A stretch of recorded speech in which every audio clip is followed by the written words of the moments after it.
Welcome to another edition of On the Bay here at beautiful Deering Bay Yacht and Country Club, Troon Privé course in Coral Gables, Florida. We're very fortunate today. We're going to be talking to our very own head golf professional, Dave Ragan III.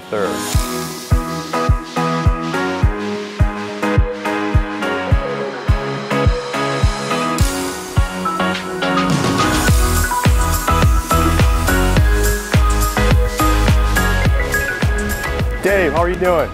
Oh, hey, John. Good to see you. Everything going well? Again. Yeah, doing fantastic. Fantastic. Today. How are you? Doing unbelievable, especially now. All right. So Dave here is our head golf professional at Deering Bay Yacht and Country Club. It's one of our Troon Privé clubs.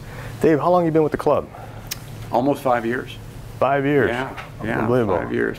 Came from Doral before this, but sure happy to be here. Good. At Deering Bay. I'm glad to hear that. Yeah. Now, Dave, I know you're Dave Ragan III. Right. Now, do you have a golf lineage? So my father played the tour for many years, but it really starts back on my mother's side, the Dan family. My great-grandfather, Carl Dan, built the second golf course in Orlando, 1923. He built Dub Strait Country Club, and we ran it as a family business for over 50 years. Unbelievable. And, but his idea and his vision, you can imagine in the 20s, was to build a golf course and put a few lots around it. He said maybe people might want to live on a golf course. So, you know, what an idea, and what the way that's turned out. And I understand that story evolved from there. Your grandfather was also an amateur. Yes. The new Bobby Jones.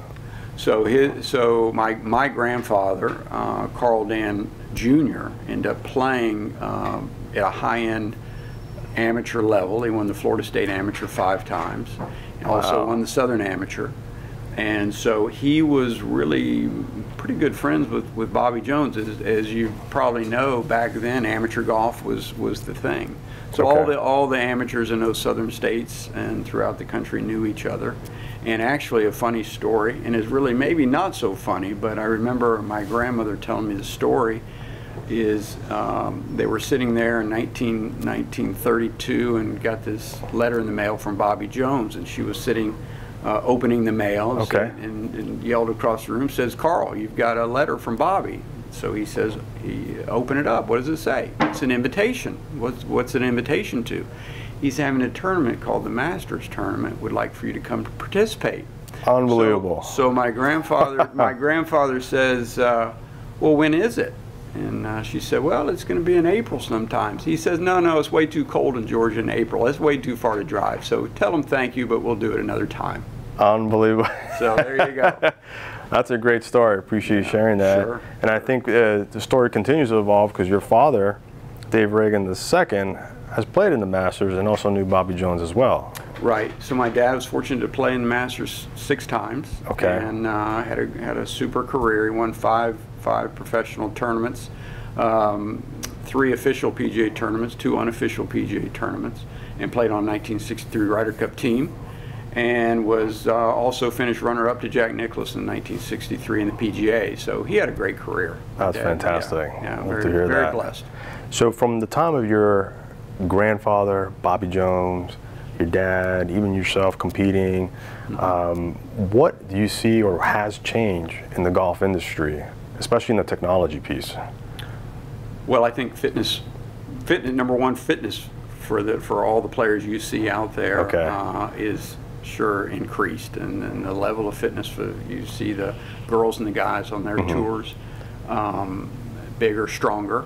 As far as the technology side, obviously the space age materials that are used today with the drivers, the thinner face clubs, the material on the shafts are really good. The clubs are lighter, therefore they're swinging them faster. The golf ball is probably the biggest change. So the golf ball doesn't spin as much as it used to, but yet with all the urethane and covers that they have and the multi materials that they're using, the ball actually stops. So with that great rate of speed, they maybe don't spin as much off the club heads, but yet they have the ability to stop them. So, you know, I think the biggest change probably is the golf ball.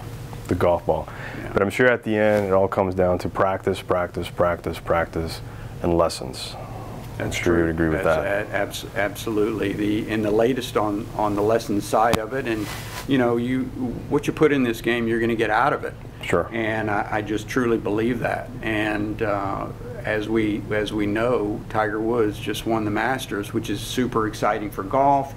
It's bringing a level of awareness kind of to where it was. I think Nike maybe was searching for the next Tiger Woods, but I think they found the new Tiger Woods. Yeah. So quite literally. Yeah, absolutely. And so, you know, the Tiger effect is in full force with people getting excited about golf, hitting balls. I noticed a difference here on Tuesday after the Masters on Sunday, where people were out excited to talk about golf, excited to talk about the game. And certainly Deering Bay on Tuesday after the Masters Sunday, and his win on Sunday was more crowded than typically a normal Tuesday. So unbelievable. It was exciting. And I see you have a picture of Tiger Woods here. Right. Is that with your dad? It is. Tiger and my father were doing a clinic in Birmingham, Alabama at that time, and Dad was able to spend time with him. And once the clinic was over with, Dad was able to watch Tiger hit balls. Stevie was his caddy at the time, so they were there, and he was hitting balls. And I asked Dad after that clinic what was the difference. I said, because you're one of the few people that ever got to really sit there and watch Ben Hogan hit balls, and you got to watch Tiger Woods hit balls, you know, right there watching him. I said, what was the difference? He said, just pure power. He says, as far as direction and control, accuracy, very, very similar. Tiger just had a lot more speed. Well, Dave, thank you so much for sharing. I've learned a lot from you today. From one generation to another, golf is definitely in your blood. And I believe your son, Dave Ragan III, is also playing golf, which is fantastic. He's coming along, so that's good. We'll watch for him. Absolutely. We'll be rooting for him. So thank you so much. I appreciate your time. If you want to learn, absolutely. If you want to learn more about Dave's lessons and his techniques, check out the weekly tips that come out every week at our social media accounts for dbycc.com. And also, if you want to take lessons from Dave Ragan himself, feel free to contact the club and we can definitely arrange something for you. And if you like what you saw, don't forget to subscribe and like our channel. Thank you.